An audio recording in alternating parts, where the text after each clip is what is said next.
Alright, hey folks, this is Keough, and I wanted to spend a little bit of time doing a video log in which I talk about a number of different topics, primarily the meet that I did last weekend, which was Royal Unity Meet 7, which was held in Port St. Lucie, Florida, and it was a 3-day meet, and I want to spend a little time talking about the meet, and then talking about my own performance within that meet, and then spending a little bit of time talking about what I'm going to be doing in the future. And honestly, this video is as much for me as it is for everybody else. It's almost like a therapeutic exercise in which I talk about and work through where I've been, and that helps me come to terms with and better understand where I'm going in the future. So the meet itself was obviously a fantastic experience. It was wonderful being in Florida for a few days. We absolutely enjoyed it. We stayed right by the beach, and the meet was absolutely fantastic. If you get a chance to watch some of the footage from that meet, I highly recommend you do so. I don't know how many world records were broken, but a large number of world records were broken over 3 days. The majority, I'd say, of the best lifters in the country, the absolute best lifters in the country, were there competing at that meet. If you were to make a list of the best 20 lifters in the country, I'd say over 50% of them were at that meet, and that's pretty fantastic to be able to bring together that amount of high-level competition in one meet. I competed on Sunday. I weighed in Saturday morning. I was able to make weight without too much difficulty. I did a little bit differently this time. I did a 24-hour fast. I started at 158, and this was following my water load. And I was able to get to, I think, 152 by the morning of weigh-ins. And I cut from 152.5, actually. I cut the last 4 pounds in a sauna right before I weighed in, and then immediately put that weight back on. And by the end of the first night, I was weighing 165. This is where it gets a little crazy. I was weighing 165.6, and so I put on something like 17 pounds in the first 12 hours. That means that the recomp went exceptionally well. I was not only able to put back all of my original weight, but I was also able to, because I normally eat a very low-carb diet, I was able to really saturate by eating a high-carb diet, and I held a ton of water without really feeling bloated. So that went exceptionally well. Woke up the following morning, got to the meet at around noon, watched a little bit of the lifting, but basically just stayed in my own little corner and focused on myself. Milanichev was going before us, and he squatted 1,014 and broke the all-time total record in the session before us. And before that, on Saturday, there had been some incredible lifting, but really didn't watch much at all of it. The people who were watching on the stream saw a lot more of it than I did. I was kind of off the grid because I didn't really even have internet access over at the place we were staying at, and so I didn't really even know a whole lot of what was going on, and I'm still finding out who broke world records and so on. And so I started lifting at 3, ended up going 8 for 9. I hit all my squats, all my benches, missed my last deadlift, went 523, 319, and 562. Squat felt very strong. I was confident, and I had a lot of assistance with my handlers, Janice and David. They really helped me out to get me ready for squatting. A friend of mine, Paul, who just broke the 165 deadlift record at that meet with a 718-pound deadlift. He ran the monolift for me, and I had a lot of help from people. I had a lot of feedback from people between my attempts, and it was really different from a lot of the other meets that I've done, because when I started doing meets, I didn't get like a lot of that voluntary assistance, and that's not to say that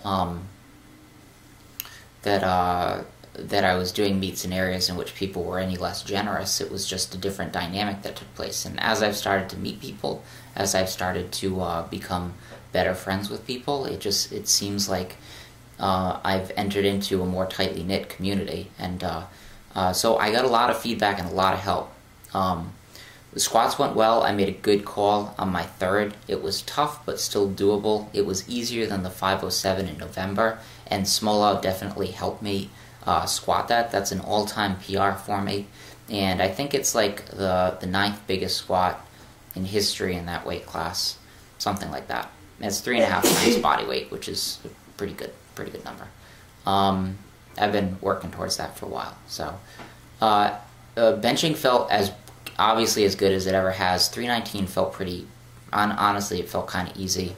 Felt like I could have maybe done 10 pounds more. The Smolov Jr. for bench just worked absolutely fantastic, and I peaked perfectly, and I don't even know what to say. It just, everything came together, and that's probably as dialed in as I have ever felt for a single lift for a meet, with the possible exception being when I pulled 600 last July. I mean, everything just came together perfectly for that bench, and I was absolutely thrilled about that. And I came into deadlifts with a huge subtotal. I knew I needed a second of 562 to break 14, and that's what I ended up pulling. Deadlifts went well. In warm-ups, they felt good. Opener felt fine. Second attempt actually felt very good, and it moved in only about 2.5 seconds. And usually it takes me a weight of that intensity range usually will take me 3 or 3.5 seconds. So I was pulling actually a little bit faster even than when I pulled the 600 last July. But my setup and my technique on the 584 was just off. I wasn't pulling back. I was crowding the bar too much. I was leaving it too far off of my shins, and I was letting my knees track too far forward. And I put myself essentially in terrible position to lock it out and could not finish the lift. And so that was my first and only miss of the day. 14:05 total. I was second among lightweights. Eric Talmont, who also competed at 148, he had his best meet ever. He did a 14:50 total, and it was absolutely amazing. 556 squat, 270 bench, 623, I think, deadlift, or he might have done 633. I might be getting the numbers mixed up. I think it was 633. He went 9 for 9, and he hit everything. Joe Morrow, who finished in third, I mean, really, it wasn't really a competition between us because he weighed in very light. He weighed in at 133. He competed without knee wraps, and he still did a 10 times body weight total. So, in my opinion, the three of us that went at 148 all had spectacular meets. And you worry about big meets and people not showing up and doing what they're capable of doing and having those meets be a letdown. But this meet was not a letdown. Overall, people performed absolutely spectacularly. Among the lightweights, I finished somewhere, I think, middle of the pack in terms of like the absolute, the class rankings. I know Brandon Smitley took third, Joe Morrow took second, and Richard Hawthorne took first, and that's decided by coefficient. And that measures everybody from the lightest weight class up to 181. The competition was absolutely incredible on our day. Myself, Eric, and those three all did totals that would qualify in the top 10 all-time of those two weight classes. So that just shows how impressive the lifting was in that session. There were, I don't know how many world records that were set. Obviously, people know the big ones, which was Dan Green's world record, Jesse Norris's world record, Milanichev's world record, and they all set at least 2 world records. A number of the women set world records. April Mathis logged the biggest bench of all time at 440.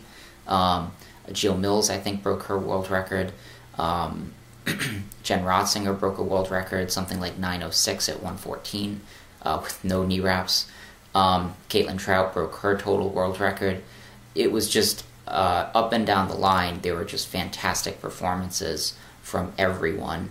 And I'm going to do a full recap of the meet, a statistical analysis that I'm working on right now, and I'm going to send that to a few sites soon, so that'll be up over the next coming days, just to give everybody an idea of who were the world record holders, who put up a top 20 all-time performance,